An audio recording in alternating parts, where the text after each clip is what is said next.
집안의 탕자 비유. 누가복음 15장 22절에서 32절 말씀입니다. 아버지는 종들에게 이르되 제일 좋은 옷을 내어다가 입히고 손에 가락지를 끼우고 발에 신을 신기라. 그리고 살진 송아지를 끌어다가 잡으라. 우리가 먹고 즐기자. 이 내 아들은 죽었다가 다시 살아났으며 내가 잃었다가 다시 얻었노라 하니 그들이 즐거워하더라. 맏아들은 밭에 있다가 돌아와 집에 가까이 왔을 때에 풍악과 춤추는 소리를 듣고 한 종을 불러 이 무슨 일인가 물은데 대답하되 당신의 동생이 돌아왔음에 당신의 아버지가 건강한 그를 다시 맞아들이게 됨으로 인하여 살진 송아지를 잡았나이다 하니 그가 노하여 들어가고자 하지 아니하거늘 아버지가 나와서 권한대 아버지께 대답하여 이르되 내가 여러 해 아버지를 섬겨 명을 어김이 없거늘 내게는 염소 새끼라도 주어 나와 내 벗으로 즐기게 하신 일이 없더니 아버지의 살림을 창녀들과 함께 삼켜버린 이 아들이 돌아오매 이를 위하여 살진 송아지를 잡으셨나이다. 아버지가 이르되 예 너는 항상 나와 함께 있으니 내 것이 다 내 것이로되 이 내 동생은 죽었다가 살아났으며 내가 잃었다가 얻었기로 우리가 즐거워하고 기뻐하는 것이 마땅하다 하니라. 할렐루야. 우리 하나님께 감사와 영광의 박수 올려드리겠습니다. 축복된 주일 현장 예배에 나오신 성도님들과 실시간 온라인 생방송으로 함께하고 계신 국내 모든 성도님들에게 하나님의 은혜가 충만하게 임하기를 축원합니다. 우리 함께 한번 기도하시고 말씀 보겠습니다. 하나님 은혜를 감사합니다. 이 아침에 하나님 앞에 은혜를 구하는 우리 성도님들에게 주님 임재해 주시고 말씀해 주옵소서. 부족한 종은 가려 주시고 오직 우리 주님 홀로 영광 받으옵소서. 예수님 이름으로 기도했습니다. 아멘. 오늘 우리가 다루고자 하는 이야기는 예수님의 비유 중에서 아마 가장 널리 알려진 스토리죠. 돌아온 탕자 이야기인데 그 돌아온 탕자 이야기에서 자칫 간과되기 쉬운 후속편을 오늘 좀 다루기로 하겠습니다. 흔히들 돌탕과 집탕이 있다고들 합니다. 집 밖으로 뛰쳐나갔다가 돌아온 탕자 돌탕 둘째 아들이 있는가 하면 몸은 집 안에 있었지만 마음은 집 밖으로 나가 있던 집안의 탕자 집탕 큰아들이 있다는 거죠. 집탕의 이야기는 돌탕 이야기만큼 유명하지 않습니다. 보통 교회 설교 강단에서도 잘 다루어지지 않습니다만은 어쩌면 우리 집탕의 스토리는 돌탕 스토리 못지않게 우리에게 시사하는 바가 큽니다. 집탕 이야기를 오늘 할 텐데요. 그를 위해서 우리가 잘 알고 있는 이전에 있었던 돌아온 탕자 이야기를 간단하게 복습하는 것이 필요하죠. 아주 오래전 한 마을에 큰 부자가 살았는데 그 아버지에게는 큰아들과 둘째 아들이 있었습니다. 어느 날 둘째 아들이 아버지에게 가서 아버지 저한테 돌아올 재산 분깃을 미리 나눠주세요 그랬습니다. 굉장히 무례한 요구입니다. 아버지의 유산은 아버지가 돌아가셔야 나누는 것인데 이걸 살아계실 때 받겠다고 하니까 얼마나 무례합니까? 그래도 아버지가 그 무례한 요구를 들어주었기 때문에 아들은 유산을 받아가지고 조화라고 집을 뛰쳐나가 버렸습니다. 집은 무조건적인 사랑이 있는 곳이고 풍성함이 넘치는 가정 공동체입니다. 그런데 집에서 좋은 거 받기만 하고 자란 이 아들은 고마움을 몰랐어요. 그저 집 밖으로 뛰쳐나가기만 하면 새로운 세상, 행복의 판타지가 열릴 줄 알았습니다. 인생을 모르는 철부지들은 세상에 대한 핑크빛 환상이 있죠. 그래서 아들은 먼 나라로 훨훨 날아갔습니다. 그런데 그가 도착한 먼 나라는 결코 만만한 곳이 아니었습니다. 집과 세상이 다른 점이 있어요. 집은 끝없이 주는 곳이지만 세상은 끝없이 빼앗아가는 곳입니다. 집 밖을 나가는 순간 공짜는 없습니다. 탕자가 돈이 있는 동안에는 집을 떠나서도 살만했어요. 그러나 돈이 떨어지는 순간부터 그의 인생이 곤두박질치기 시작합니다. 주변에 그렇게 많았던 친구들이 썰물처럼 빠져버렸습니다.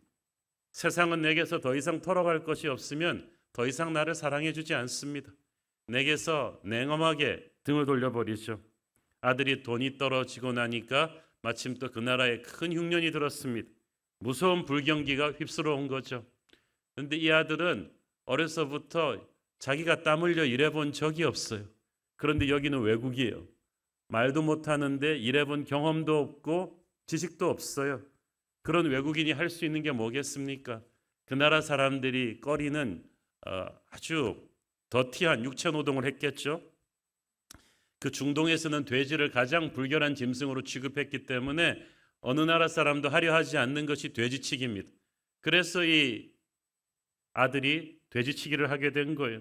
그런데 간신히 의식주만 제공하는 아주 열악한 노동 조건이었나 봅니다. 그러니까 배가 고파서 돼지 먹는 쥐염 열매를 먹으려고 해도 잘 되지 않았습니다. 아마 아들은 몇 번이고 극단적인 선택을 생각할 정도로 힘들었을 것입니다. 그때야 정신을 차렸습니다. 자기가 그토록 지겹다고 생각하며 탈출해온 집이 얼마나 따뜻하고 얼마나 풍성한 곳인가를 깨달았습니다. 집으로 돌아가야겠다고 생각합니다. 하지만 자기가 저질러 놓고 온 죄가 있으니까 감히 아버지를 볼 면목이 없습니다. 자기가 아버지였다면 결코 자기 같은 아들을 용서하지 않을 것 같습니다. 하지만 초이스가 없어요. 그래서 아버지 나를 종으로라도 받아주십시오라는 결단을 하고 집으로 돌아옵니다. 그 결단이 그를 탕자에서 돌탕으로 만들었죠. 그 돌탕이 마침내 집 근처 동구 밖으로 들어서는 데서부터 오늘의 이야기는 시작합니다. 그 당시 유대의 집은 그 높은 옥상의 테라스처럼 이렇게 공간이 있었어요. 아버지는 항상 그 공간에서 집 나간 아들이 언제쯤 돌아오다 망설여서 다시 유턴하지는 않을까 하는 생각에 항상 거기 계셨는데 딱 아버지의 눈에 아들이 포착된 거예요. 비틀비틀 돌아오는 거지 몰골의 그 아들은 너무나 아버지의 마음을 아프게 했습니다. 아버지는 버선발로 달려나가서 그 아들을 끌어안습니다. 얼마나 냄새 났겠습니까? 돼지치다가 먼 거리를 걸어오고 밥도 제대로 못 먹고 막 냄새가 나는데 아버지는 상관 않고 아들을 막 끌어안고 입을 맞춥니다. 사랑하면 냄새가 나지 않거든요. 아버지는 이 아들이 얼마나 괘씸했는지 그거는 상관하지 않아요. 이미 몰골을 보고 쫄딱 망한 건 다 알았어요. 아버지가 준 돈, 아버지의 피 같은 유산을 다 탕진해버린 것도 딱 보니까 알겠어요. 그렇지만 아버지는 더 이상 정죄하지 않습니다. 아들은 이미 뉘우치고 있었어요. 21절 읽습니다. 아들이 이르되 아버지 내가 하늘과 아버지께 죄를 지었사오니 지금부터는 아버지의 아들이라 일컬음을 감당하지 못하겠나이다 하니 그는 이미 하늘과 아버지께 죄를 지었다는 사실을 뼈저리게 자각하고 있습니다. 기세 좋게 집을 뛰쳐나갔던 그 오만함은 그 무례함은 사라져버렸어. 이제 뼈를 깎는 회개를 제대로 하고 있는 아들이었습니다. 그 아버지는 종들에게 명해가지고 아들에게 제일 좋은 옷을 내어다 입히고 손에 가락지를 끼워주고 발에 신발을 신겨주었습니다. 좋은 옷은 노예가 아니라 주인이 입는 옷이죠. 신발을 신는다는 것은 이제 네가 더 이상 비참한 도망자가 아니다. 더 이상 방황하지 말라는 뜻이고 가락지는 상속자로서 아들의 신분을 회복시켜준다는 뜻입니다. 살진 송아지를 잡는 잔치는 최고의 손님을 환대하는 축제죠. 아버지는 아들을 그냥 용서한 것이 아니라 마지못해 받아준 것이 아니라 최고의 축제로 아들의 삶을 풍성하게 만들어 주었습니다. 24절 읽습니다. 이 내 아들은 죽었다가 다시 살아났으며 내가 잃었다가 다시 얻었노라 하니 그들이 즐거워하더라. 회개가 하나님을 기쁘게 하는 이유는 새 탄생을 증거하는 것이기 때문이죠. 회개하면 부활하는 것입니다. 예수의 생명으로 부활하는 거예요. 내가 잃었다가 다시 얻었다. 잃었다는 것은 죽음을 의미하죠.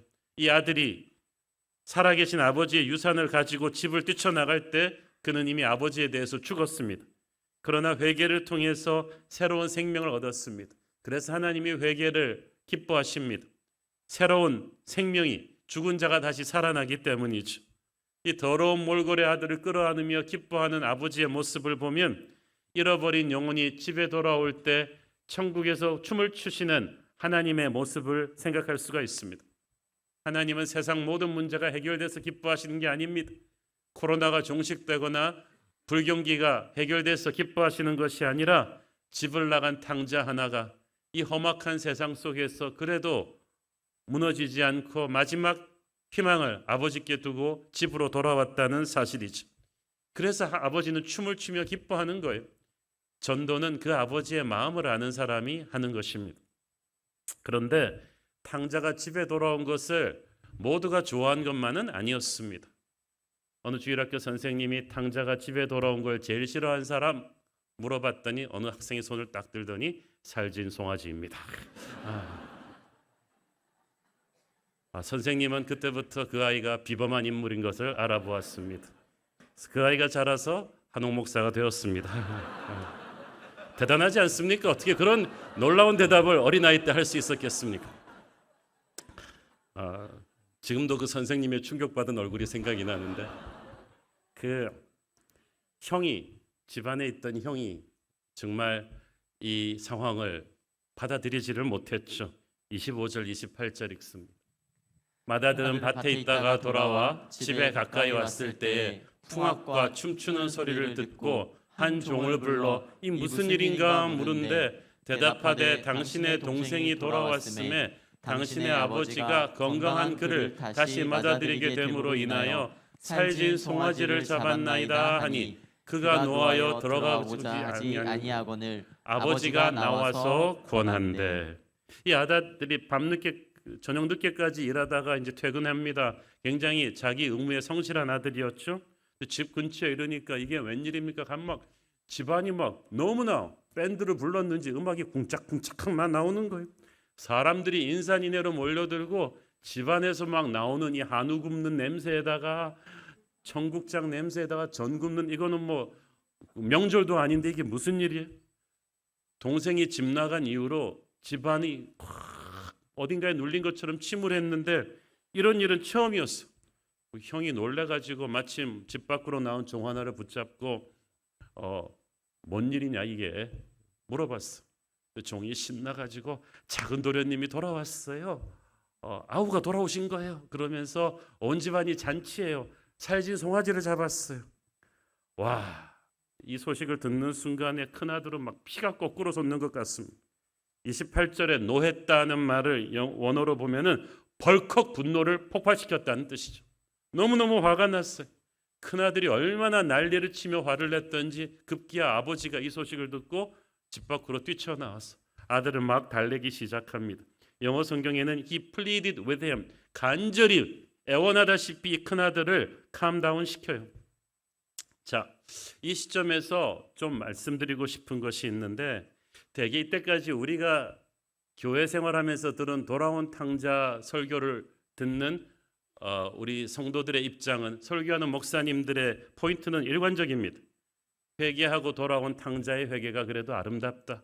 그를 안아주고 용서하는 아버지의 모습은 더욱 아름답다. 이를 못마땅히 여기면서 투덜하는 큰아들은 정말 속 좁은 인간이다.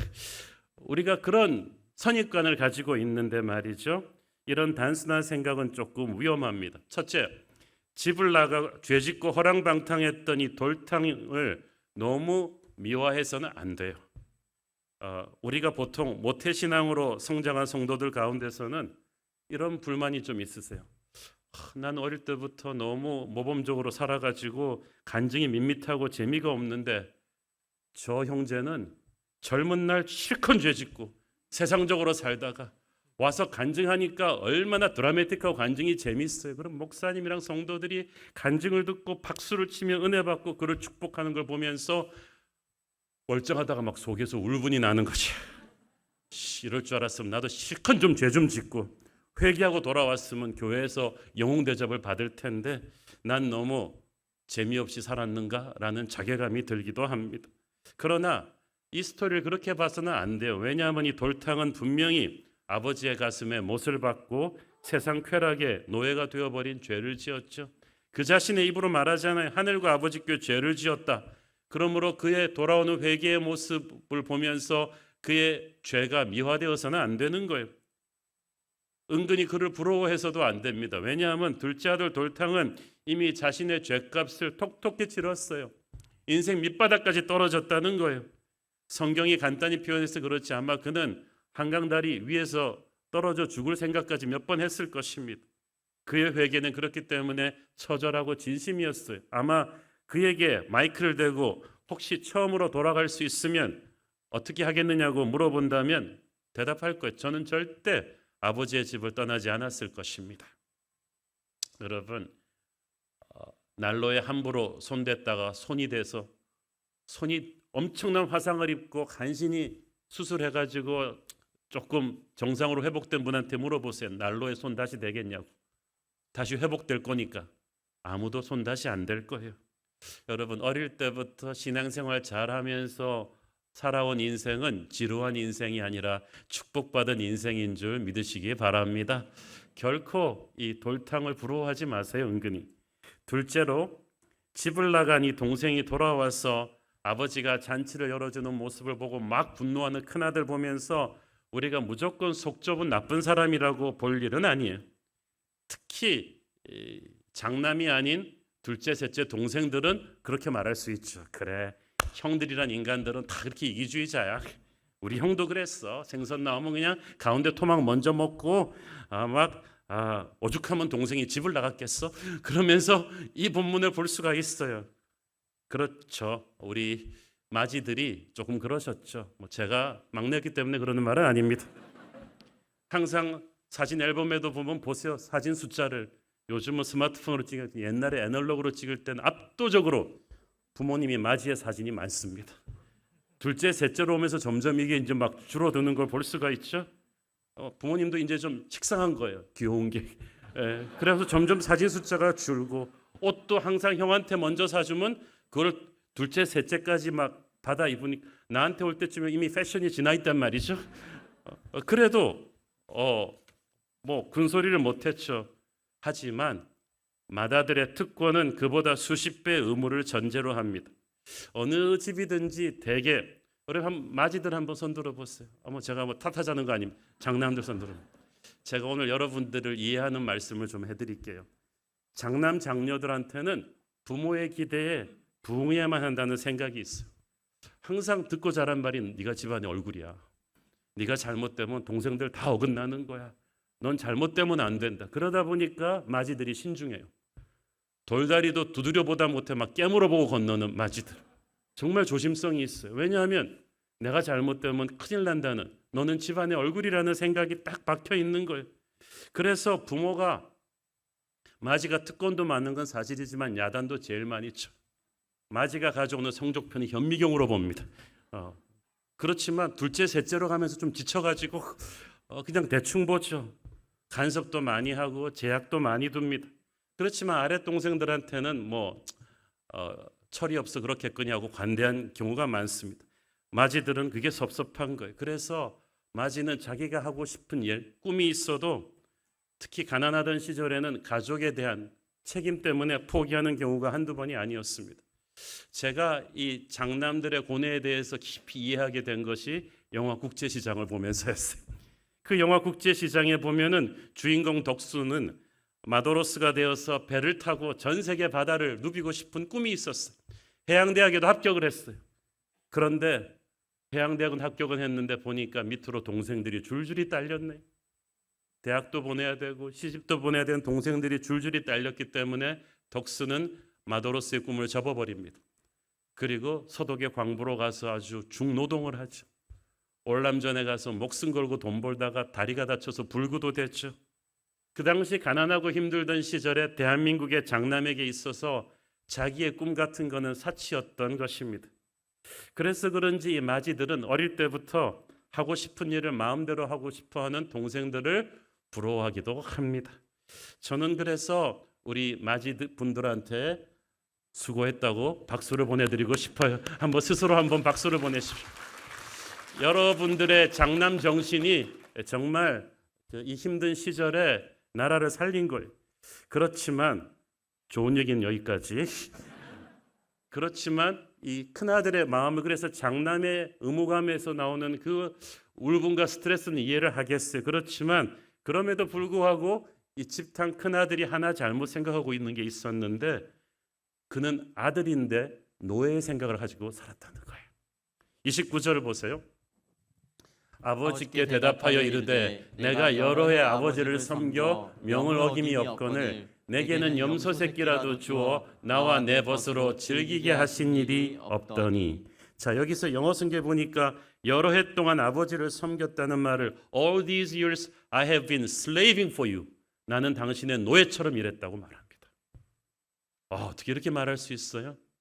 아들로서의 모든 일들을 그는 나는 당신의 노예 아닙니까 아버지? 이렇게 말해버린 거예요. 노예의 특징, 마음이 없이 일하는 거예요.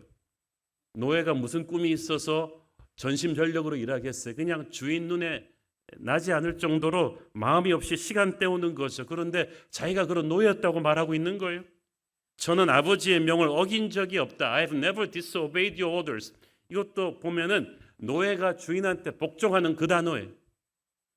그러니까 이 노예의 두 번째 특징, 아들은 자발적으로 일하지만 노예는 마지못해 시키는 대로 순종합니다. 주인이 시키지 않으면 자발적으로 아이디어 내서 하는 게 하나도 없어요. 그러다 보니까 노예는 늘 불안합니다.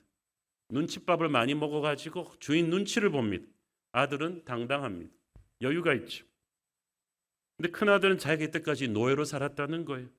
노예적 생각의 세 번째 특징, 자기가 한 일 다 기록해두고 있다는 거죠.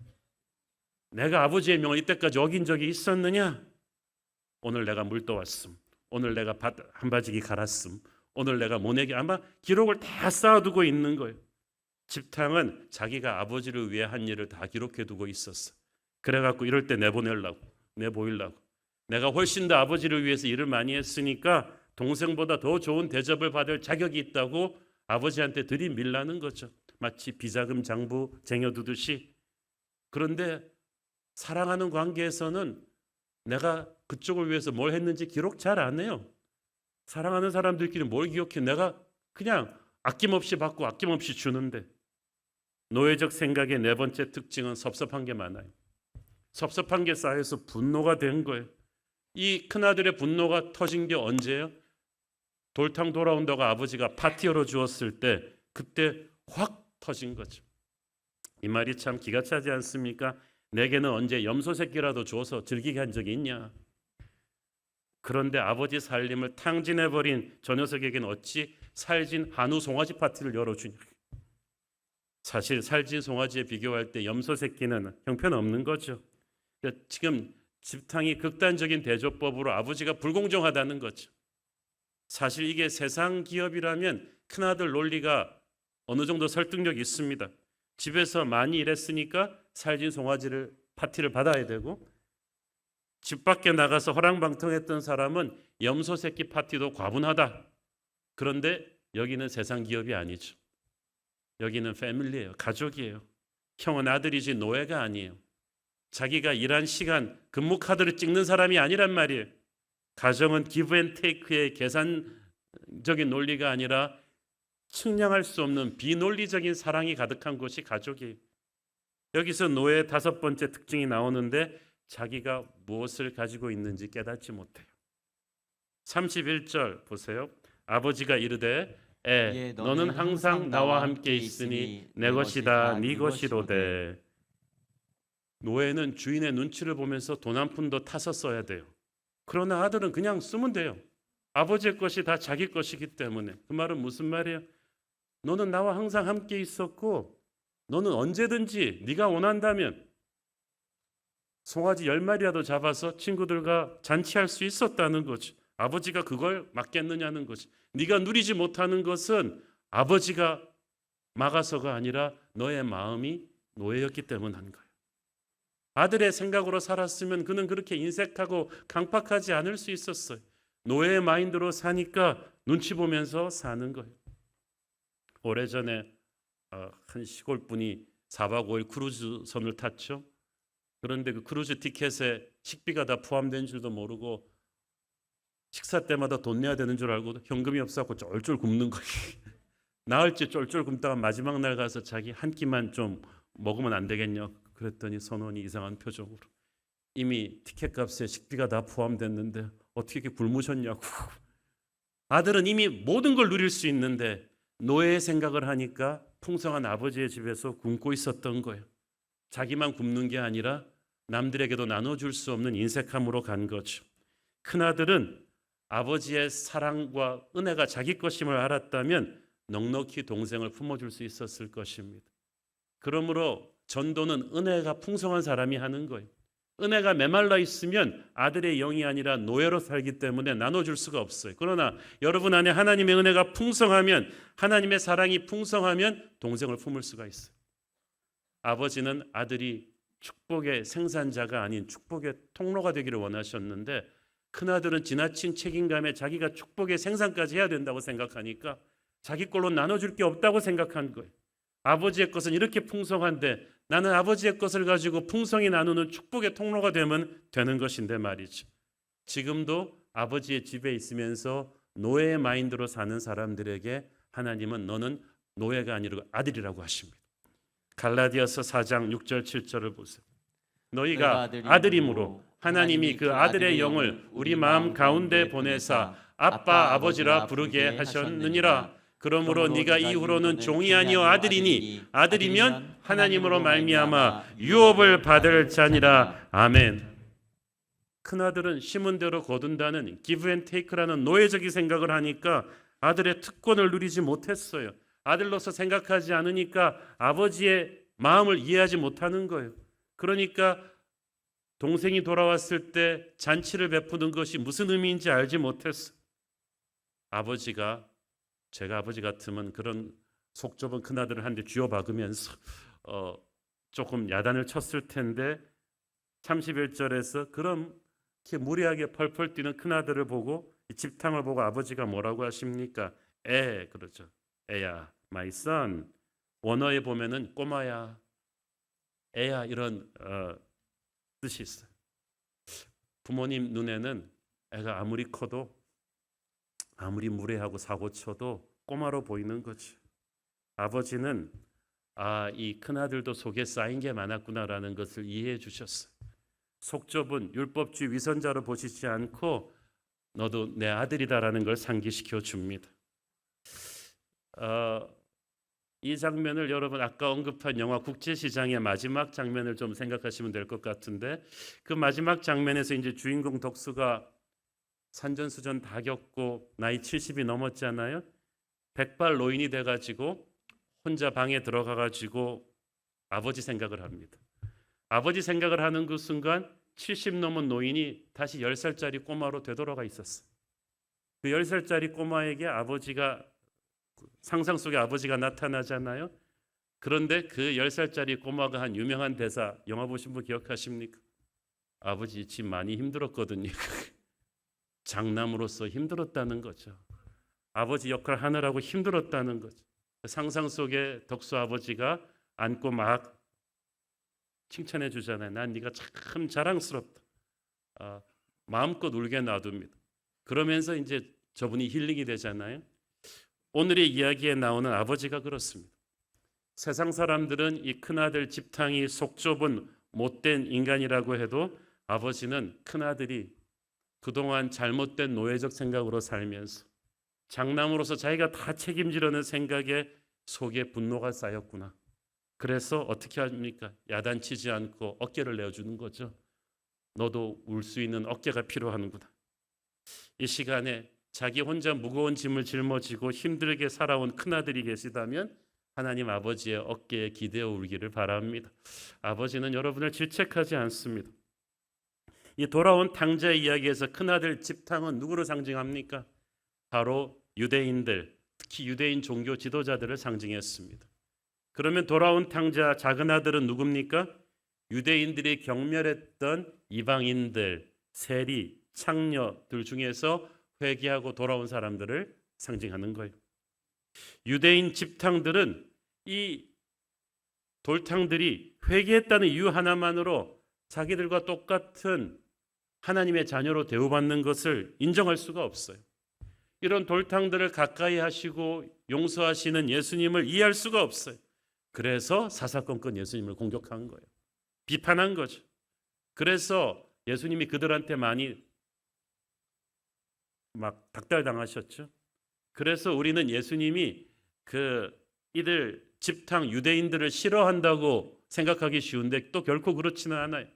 예수님이 복음서에 보면 그들을 많이 야단치신 건 사실이지만 여러분 진짜 싫어하면 야단도 안 쳐요. 감정이 없으니까.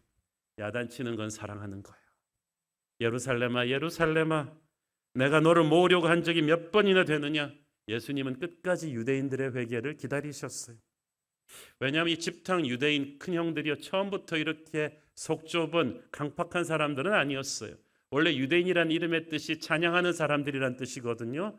그들은 처음 진짜 찬양하는 사람들이었어요.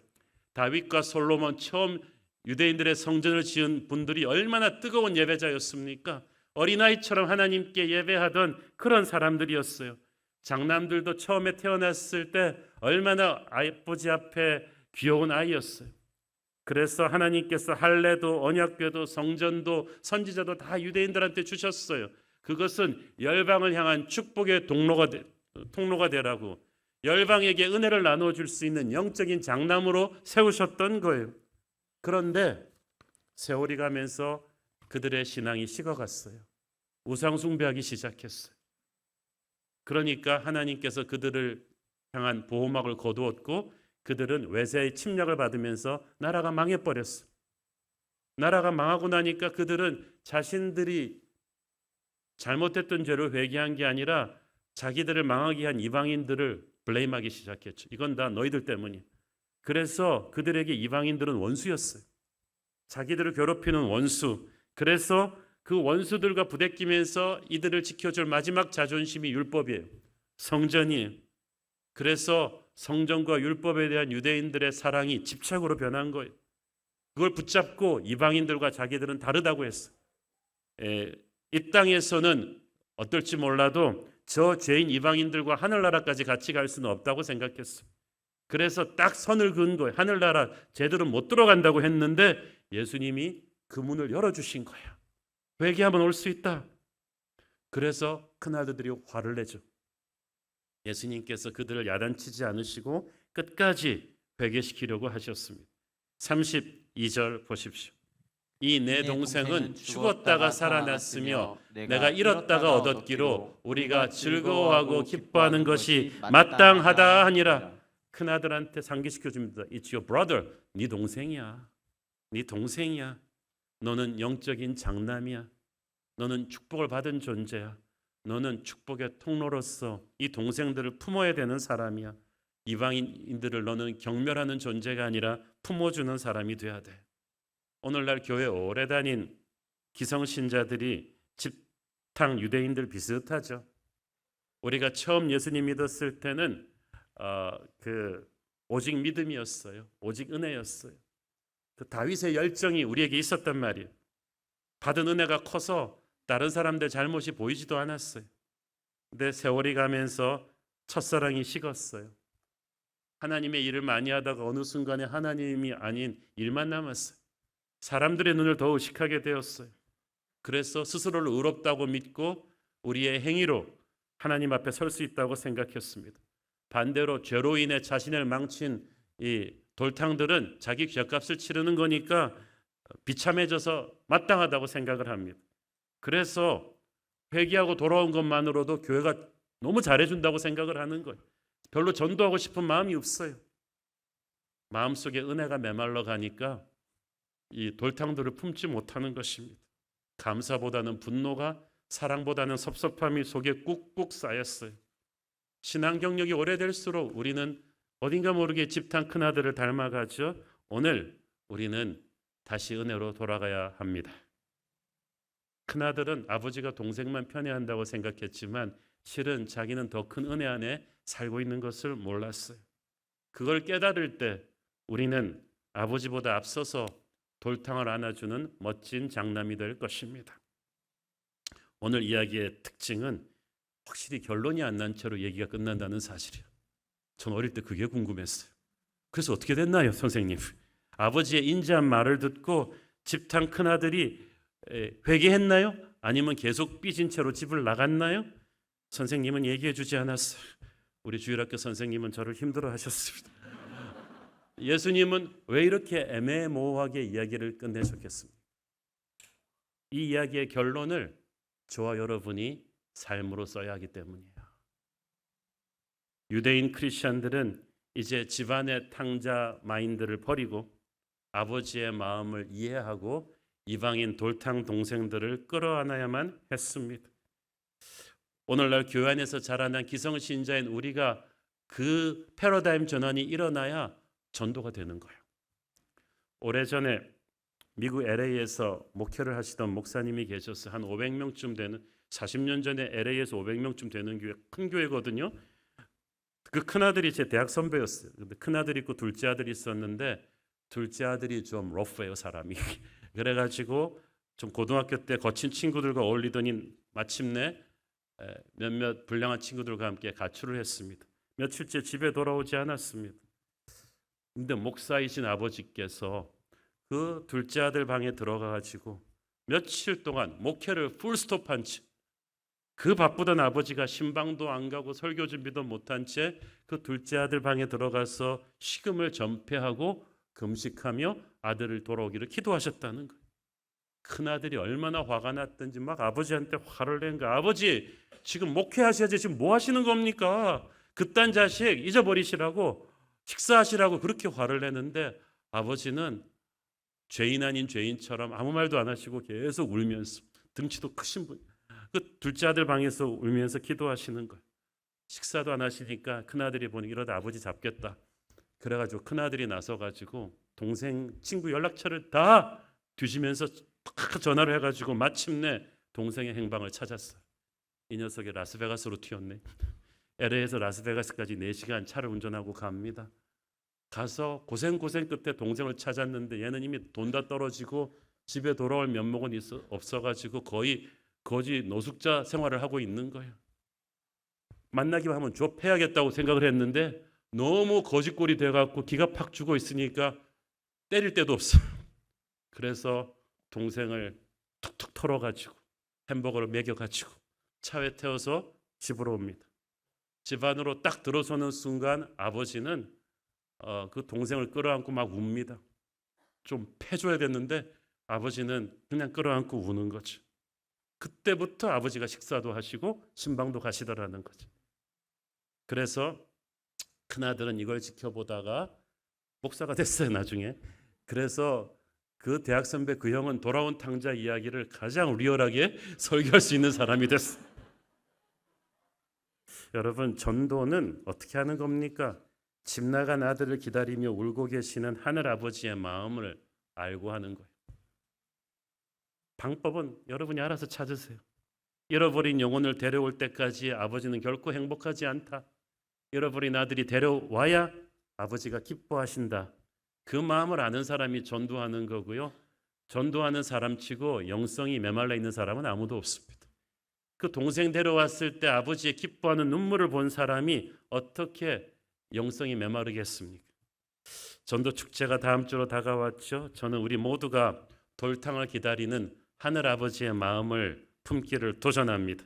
그 마음을 품고 여러분 멋진 영적 장남이 되십시오. 여러분 주변의 돌탕들을 하늘 아버지의 품으로 데려오십시오.